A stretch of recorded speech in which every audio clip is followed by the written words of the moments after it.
Bir hillere zindan dünya, acı günlerin kân dünya. Sana gelip gülmek yok mu? Rahimsiz bir vicdan dünya.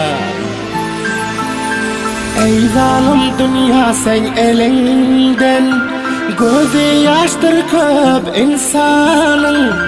Zar zar ağlar sen kolundan, kalbi dertli her civanın. Her kim bir derman derde düşüp, tapmaz melhemu davasını.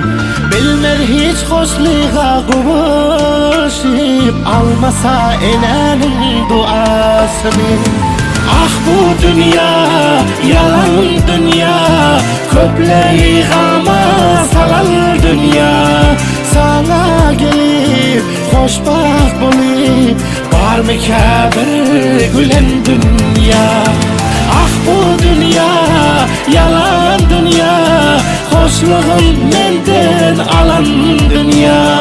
Kan ağladı, kan ağladı, benim kalbim bilen dünya.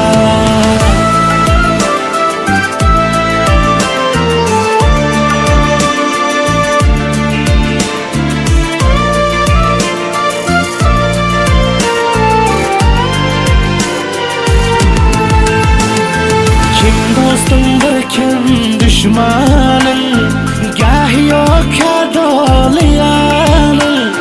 Bir hoş deysen tördüğümda, kaygısı şulmi dünyanın. Yalvar hamiyap sen yazındı, bilersin derdini hicranın.